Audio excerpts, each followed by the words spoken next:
नमस्कार, मेरे बीएसटीसी के सूर्यवीरों, कैसे हो आप सभी।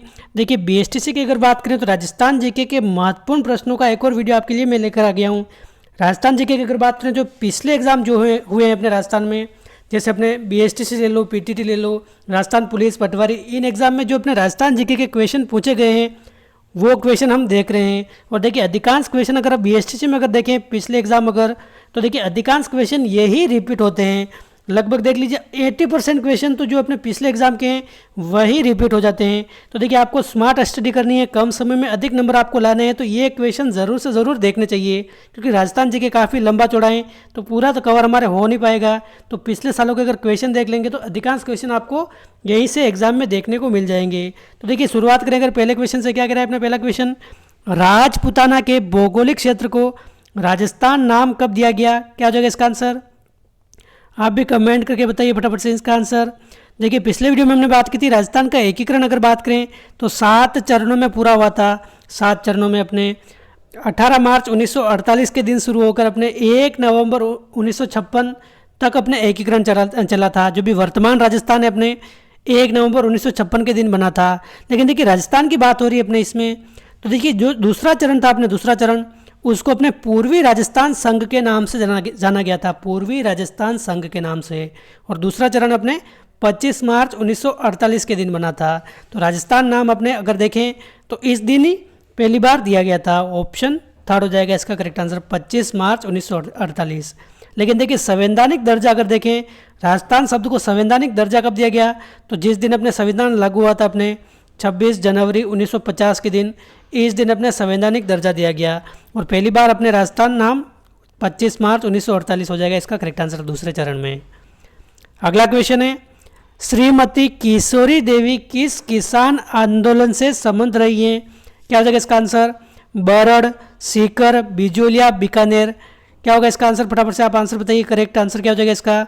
देखिए, किशोरी देवी की अगर बात करें तो अपने शेखावटी किसान आंदोलन यानी कि सीकर किसान आंदोलन से संबंधित रही हैं। तो ऑप्शन सेकंड इसका करेक्ट आंसर हो जाएगा। देखिए, किशोरी देवी की अगर बात करें तो एक क्वेश्चन आता है अपने कठराथल, कठराथल नामक स्थान है अपने शेखावटी में। कठराथल में अपने महिलाओं का नेतृत्व किसने किया था? कठराथल में एक सम्मेलन हुआ था जिसमें 10,000 महिलाओं ने भाग लिया था। उस सम्मेलन का नेतृत्व करने वाली कौन थी? अपने किशोरी देवी थी। किशोरी देवी कौन है अपने? ये अपने हरलाल सिंह, एक क्रांतिकारी हुए हैं हरलाल सिंह, इनकी पत्नी थी। हरलाल सिंह को सरदार भी कहा जाता है, सरदार हरलाल सिंह। ये खुद क्या थे? अनपढ़ थे, लेकिन इनके नेतृत्व के कारण इनको सरदार कहा जाता है। तो हरलाल सिंह की पत्नी थी किशोरी देवी। ये हो जाएगा करेक्ट आंसर। ये सीकर किसान आंदोलन या शेखावटी किसान आंदोलन से संबंधित है। ऑप्शन बी इसका करेक्ट आंसर है। क्वेश्चन थर्ड है, साधु सीताराम दास किस कृषक आंदोलन से संबंधित थे? बिजोलिया, शेखावटी, सीकर या बूंदी? क्या हो जाएगा इसका आंसर? फटाफट से आप आंसर बताइए इसका। साधु सीताराम दास की अगर बात करें तो देखिए, साधु सीताराम दास अपने बिजोलिया किसान आंदोलन हो जाएगा एकदम करेक्ट आंसर, बिजोलिया किसान आंदोलन। देखिए, बिजोलिया किसान आंदोलन 3 चरणों में पूरा हुआ था, 3 चरण में। और पहले चरण की अगर बात करें तो साधु सीताराम दास ने इसका नेतृत्व किया था। तो ऑप्शन ए हो जाएगा इसका करेक्ट आंसर। बाकी देखिए, विजय सिंह पथिक अगर देखें तो ये भी अपने बिजोलिया किसान आंदोलन से संबंधित हैं। विजय सिंह पथिक का मूल नाम क्या है? अपने भूप सिंह इनका मूल नाम था, गुज्जर जाति से संबंधित थे। ये सारे के सारे क्वेश्चन पूछे गए हैं। तो ये भी अपने बिजोलिया किसान आंदोलन से संबंधित थे। तो ऑप्शन फर्स्ट हो जाएगा इसका करेक्ट आंसर। क्वेश्चन 4 है, किस वर्ष निमुचना अलवर दुखांत घटना हुई? तो देखिए, निमुचना हत्याकांड अपने कब हुआ था? क्या हो जाएगा इसका आंसर? निमुचना हत्याकांड तो देखिए अपने 1925 में हुआ था। ऑप्शन फर्स्ट हो जाएगा इसका करेक्ट आंसर। 1925 में अपने निमुचना हत्याकांड हुआ था। और इसकी डेट भी अगर पूछी जाए तो 14 मई 1925 के दिन अपने निमुचना हत्याकांड घटना हुई थी। Option first. अगला प्रश्न है, 18 शताब्दी की क्रांति के समय कोटा का शासक कौन था? कोटा का शासक क्या हो जाएगा अपने 1857 में? राम सिंह फर्स्ट या राम सिंह सेकंड? देखिए, दोनों तो आप काट दें, इनमें आप कंफ्यूज नहीं होंगे। राम सिंह सेकंड हो जाएगा इसका करेक्ट आंसर। ये फर्स्ट भी आ सकता है और सेकंड भी आ सकता है वो ऑप्शन में, लेकिन आप ध्यान रखें, राम सिंह सेकंड अपने कोटा के उस समय शासक थे। ऑप्शन 2 इसका करेक्ट आंसर है। और देखिए, पॉलिटिकल एजेंट अगर बात करें, कोटा के उस समय पॉलिटिकल एजेंट कौन थे? अपने मेजर बर्टन, मेजर बर्टन। तो देखिए क्रांतिकारियों ने अपने मेजर बर्टन का सिर काट कर पूरे कोटा शहर में घुमाया था इसको। तो आप ध्यान रखें, मेजर बर्टन पॉलिटिकल एजेंट हैं अपने। राम सिंह सेकंड अपने यहाँ के क्या थे, शासक थे उस समय। और यहाँ के क्रांतिकारी कौन थे, क्रांतिकारी के नाम भी पूछा जाता है अपने। एक तो नाम आता है अपने जयदयाल का, जयदयाल और मेहराब खां अगर पूछे तो अपने किस क्रांति से संबंधित हैं, 1857 की क्रांति। और इसमें कहाँ से संबंधित है, अपने कोटा से संबंधित हैं। ये दोनों बात आप ध्यान रखें। अगला प्रश्न है, आदिवासियों के मसीहा जिन्होंने वागड़ सेवा मंदिर की स्थापना की थी, ये कौन हो जाएंगे, क्या हो जाएगा इसका आंसर, गोविंद गिरी, मोतीलाल तेजावत, भोगीलाल पांड्या या फिर नानक भील। तो देखिए यहाँ पर अगर वागड़ सेवा मंदिर नहीं आता और केवल अगर पूछा जाता आदिवासियों के मसीहा किसे कहा जाता है, तो देखिए ये उपनाम किसका है, अपने मोतीलाल तेजावत का है। आदिवासियों के मसीहा नाम किसका है, अपने मोतीलाल तेजावत का उपनाम है। इनको बावजी के उपनाम से भी जाना जाता है, बावजी के उपनाम से। लेकिन देखिए वागड़ सेवा मंदिर पूछा यहाँ पर, क्योंकि देखिए भोगीलाल पांड्या इन्होंने भी आदिवासियों के लिए कई सारे आंदोलन किए थे, तो इनको भी एक तरह से आदिवासियों के मसीहा के नाम से संबोधित किया जा सकता है। जैसे अपने कोई सरपंच में भी खड़ा होता है तो ऐसे नहीं कहते युवा दिलों की धड़कन, जन जन हितैषी, ऐसे बड़ा चढ़ाकर बोल देते हैं। तो देखिए केवल अगर पर्टिकुलर केवल एक के लिए अगर पूछा जाए किसी के लिए कि आदिवासियों का मसीहा किसे कहते हैं, तो अपने मोतीलाल तेजावत को कहते हैं। इनको बावजी के उपनाम से भी जाना जाता है।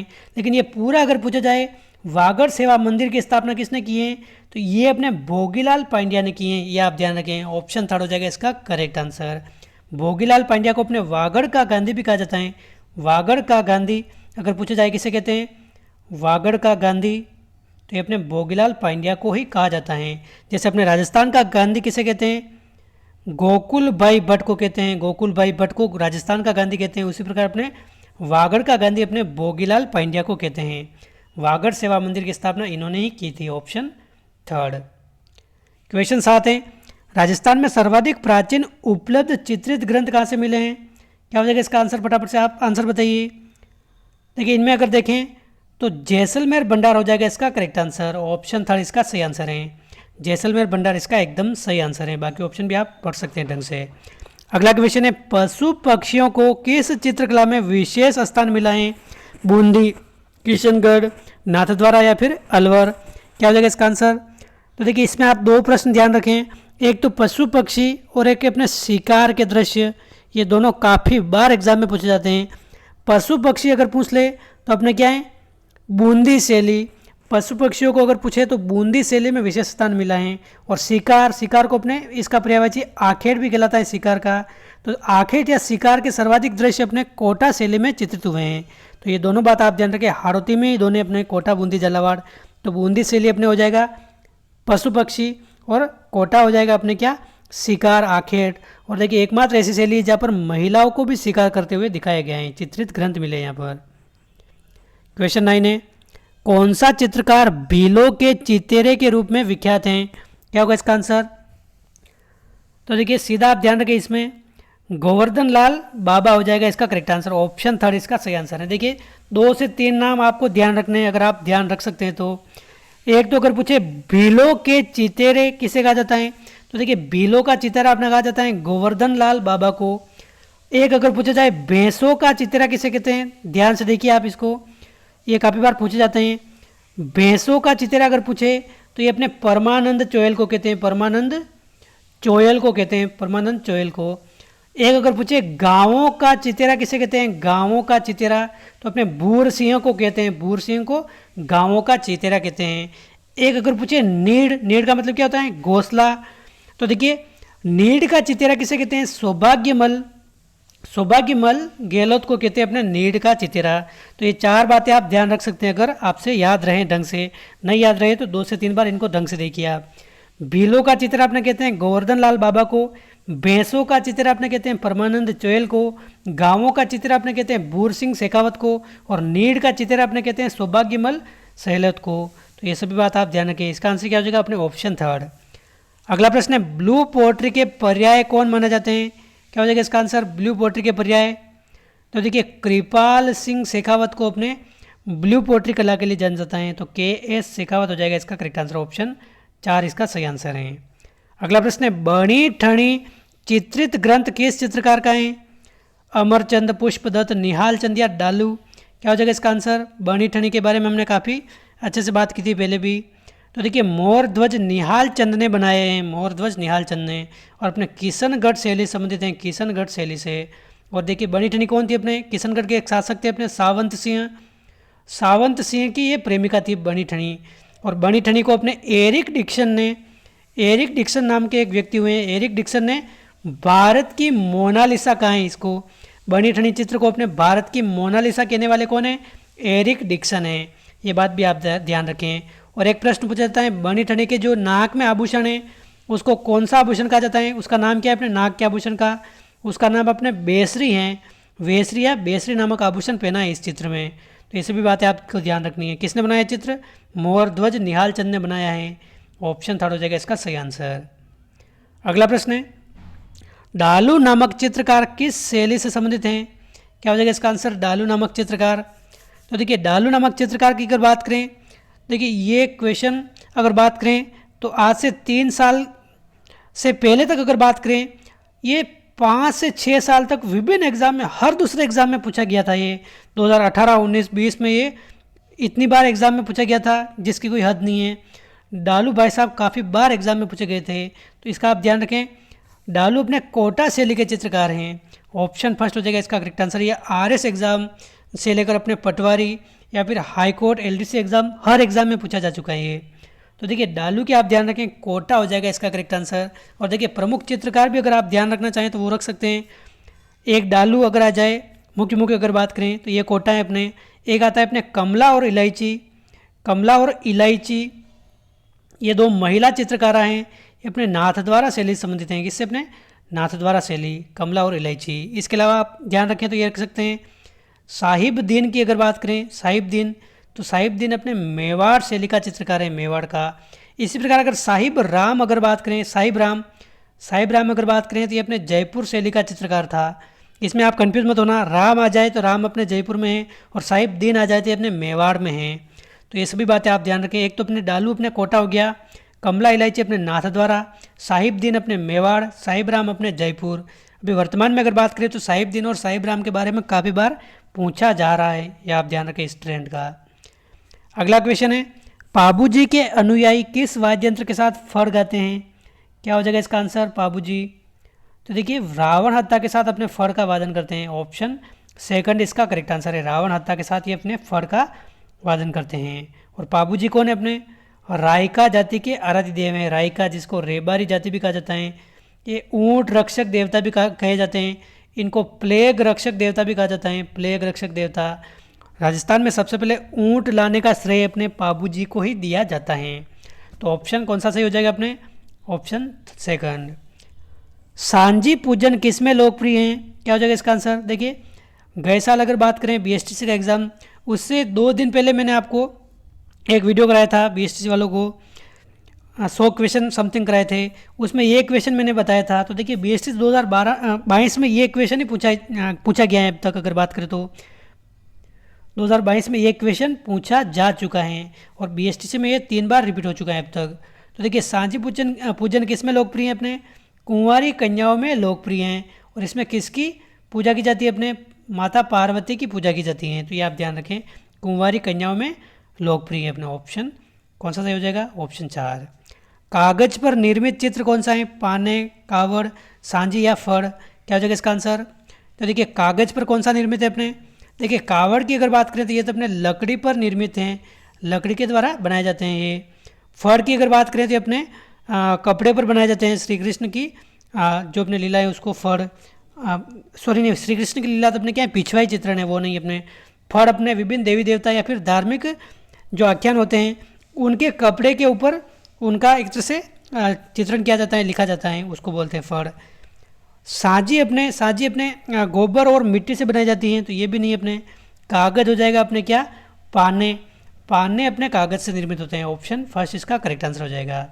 ऑप्शन फर्स्ट इसका सही आंसर है। बेवाण क्या है? बेवाण, तो देखिए बेवाण ये क्या है? अपने तो सीधा आप ध्यान रखें, बेवाण अपने क्या है, लकड़ी के जो अपने देव विमान होते हैं उनको बेवाण कहा जाता है। लकड़ी के बने देव विमान को अपने बेवाण कहा जाता है।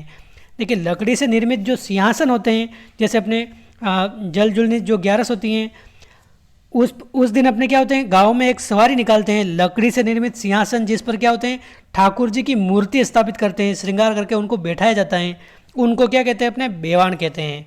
और अपने राजस्थान में अगर बात करें तो ये कहाँ निर्मित होते हैं अपने मुख्य रूप से, ये अपने राजस्थान में बस्सी जो अपने चित्तौड़गढ़ में, यहाँ पर ये प्रसिद्ध है यहाँ के। अगला क्वेश्चन है, चौंप आभूषण कहाँ पहना जाता है, नाक, गला, कान या कमर। देखिए अभी ये क्वेश्चन थोड़ा एक तरह से कम आने लग गया है, लेकिन पहले ये काफ़ी बार, कम से कम 50 बार रिपीट हो चुका है ये चौप और चूंप आभूषण। तो देखिए पहले काफ़ी बार पूछा गया है, तो इसको हम नज़रअंदाज नहीं कर सकते। या इसका आप ध्यान रखें, चौंप आभूषण कहाँ पहनते हैं, अपने नाक में पहनते हैं, और चूंप आभूषण अपने कहाँ पहनते हैं, तो ये भी आप ध्यान रखें, दांत में पहनते हैं।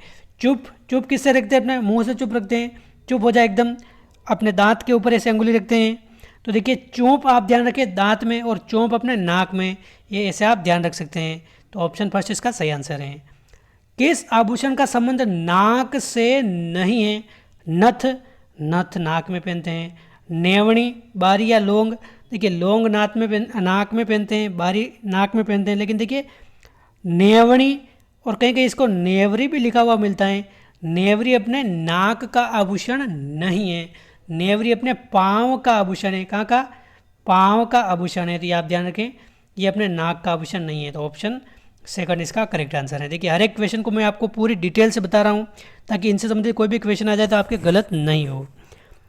इंसान पहले इंसान फिर हिंदू या फिर मुसलमान, यह संदेश किस संत का था, अपने आचार्य तुलसी का, कविराज श्यामलदास का, कन्हैयालाल सेठिया या फिर कोमल कोठारी का। क्या हो जाएगा इसका आंसर, तो देखिए इंसान पहले इंसान फिर हिंदू या फिर मुसलमान, ये अपने किसने कहा था, आचार्य तुलसी का कथन है अपने।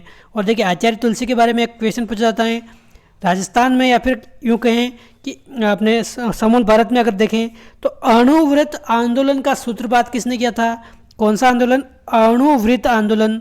अणुव्रत आंदोलन को चलाने वाले कौन है, आचार्य तुलसी हैं। 1949 में ये आंदोलन चलाया था आपने सरदार शहर से। तो आपने ऑप्शन फर्स्ट हो जाएगा इसका करेक्ट आंसर, आचार्य तुलसी यही है, ये इन्होंने ये कहा था, इंसान पहले इंसान फिर बाद में हिंदू मुसलमान जो भी धर्म है। Option first. वागड़ की मीरा किसे कहते हैं, उपनाम से संबंधित काफ़ी सारे प्रश्न पूछे जाते हैं, तो सीधा आप ध्यान रखें, वागड़ की मीरा अपने गौरी बाई को कहा जाता है। अगला प्रश्न है, परमवीर चक्र से सम्मानित होने वाले प्रथम राजस्थानी कौन है, अपने परमवीर चक्र से। तो देखिए मेजर पीरू सिंह, इनको मरणोपरांत इनको क्या है, अपने परमवीर चक्र से सम्मानित किया गया है। तो ये पहले राजस्थानी इनको परमवीर चक्र से सम्मानित किया गया था, ऑप्शन फर्स्ट है। क्वेश्चन 22 है, निम्न में से वह महिला जो संगीत शास्त्र की ज्ञाता एवं वागीश्वरी के नाम से प्रसिद्ध थी, तो ये कौन है, अपने रसबाई, रमाबाई, रमा देवी या फिर रमा कपूरी। क्या हो जाएगा इसका आंसर, तो देखिए वागीश्वरी संगीत शास्त्र की ज्ञाता अपने ये कौन है, रमाबाई हैं। और रमाबाई अपने जो महाराणा कुंभा थे, महाराणा कुंभा मेवाड़ के शासक, इनकी सुपुत्री थी ये। तो संगीत शास्त्र में विद्वान थी, तो ऑप्शन भी हो जाएगा इसका करेक्ट आंसर, इनको वागीश्वरी के नाम से जानते हैं। क्वेश्चन 23 है, तेजाजी के चबूतरे की थान तथा पुजारी को क्या कहा जाता है। तो देखिए पुजारी को क्या कहा जाता है, देखिए तेजाजी के चबूतरों को क्या कहते हैं, अपने थान कहते हैं, ये आप ध्यान रखें। तो अपने तेजाजी के पुजारी को क्या कहा जाता है, तो देखिए पुजारी को अपने घोड़ला कहा जाता है, घोड़ला। जैसे कहीं किसी के सर्पदंश कर लेता है, तो वो क्या है, अपने तेजाजी के पुजारी के पास जाते हैं और ये जैसे विष चूस लेते हैं, ऐसे कुछ कहा जाता है इनके बारे में। तो आप ध्यान रखें, तेजाजी के जो पुजारी होते हैं उनको घोड़ला के नाम से जाना जाता है। तो ऑप्शन थर्ड इसका करेक्ट आंसर है। देखिए तेजाजी का एक उपनाम भी है, काला व बाला के देवता अगर पूछा जाए किसे कहते हैं, अपने तेजाजी को कहते हैं। कृषि कार्यों के उपासक देवता किसे कहते हैं, ये भी तेजाजी को कहते हैं। और सर्वाधिक लोकमान्य देवता किस में, अपने किस जाति में, अपने जाट जाति में सर्वाधिक लोकमान्य देवता हैं और सभी कृषक जाति इनको पूजती हैं, ऐसी कोई बात नहीं है। तो आप ध्यान रखें, घोड़ला कहते हैं इनके पुजारी को। तो ऑप्शन 3 इसका करेक्ट आंसर है। अगला प्रश्न है, प्लेग रक्षक व ऊँटों के देवता के रूप में प्रसिद्ध लोक देवता कौन से हैं? देखिए, एक क्वेश्चन हमने पहले ही देख लिया है इसी वीडियो में। प्लेग रक्षक आ जाए, ऊँटों के देवता आ जाए, रायका या रेबारी जाति के आराध्य देव आ जाए, तो ये सभी किसे कहते हैं? अपने पाबू जी को कहते हैं। इनकी फड़ अपने रावण हत्ता वाद्य यंत्र के साथ आपने बाची जाती हैं। तो ऑप्शन 2 इसका करेक्ट आंसर है। क्वेश्चन 25 है, शुक्र नीति के अनुसार कितने दुर्गों का उल्लेख हुआ है अपने? 5, 7, 9 या 10? क्या हो जाएगा इसका आंसर? शुक्र नीति में कितने प्रकार के दुर्गों का उल्लेख हुआ है? देखिए, ये भी क्वेश्चन काफ़ी बार पूछे जाते हैं आजकल। 9 प्रकार के दुर्ग हो जाएंगे इसका करेक्ट आंसर। जैसे मरुस्थल में कोई दुर्ग बना हुआ है तो उसको दानवन दुर्ग कहते हैं। पहाड़ों से कोई गिरा हुआ दुर्ग है उसको गिरी दुर्ग कहते हैं। चारों ओर खाई है तो उसको पारिक दुर्ग कहते हैं। जहाँ सैन्य क्षमता अधिक रह सकती है उसको सैन्य दुर्ग कहते हैं। अपने दानवन दुर्ग, गिरी दुर्ग, पारिक दुर्ग, परिधि दुर्ग। परिधि दुर्ग मतलब जिस दुर्ग के चारों ओर ऐसे दीवार बनाई गई है, परिधि बनाई गई है, उसको परिधि दुर्ग कहते हैं। तो ऐसे 9 प्रकार है अपने दुर्गों के। तो ऑप्शन 3 हो जाएगा इसका करेक्ट आंसर। तो देखिए, एक सिंपल से क्वेश्चन का आंसर आपको कमेंट करके बताना है। ये पिछले वीडियो का ही क्वेश्चन मैंने लिया है, तो वीडियो आप बराबर रूप से देखते हैं तो आपको ये क्वेश्चन आना चाहिए। किस क्षेत्र की हवेलियाँ अधिक भव्य व कलात्मक हैं? क्या हो जाएगा इसका आंसर? डूडार क्षेत्र की, मारवाड़ क्षेत्र की, अलवर क्षेत्र की या शेखावटी क्षेत्र की? क्या हो जाएगा इसका एकदम करेक्ट आंसर? आप कमेंट करके इसका आंसर बताइए। वीडियो अच्छा लगा तो लाइक कीजिए, चैनल पर पहली बार आए तो सब्सक्राइब कीजिए। मिलते हैं अगले वीडियो में। जय हिंद, जय भारत।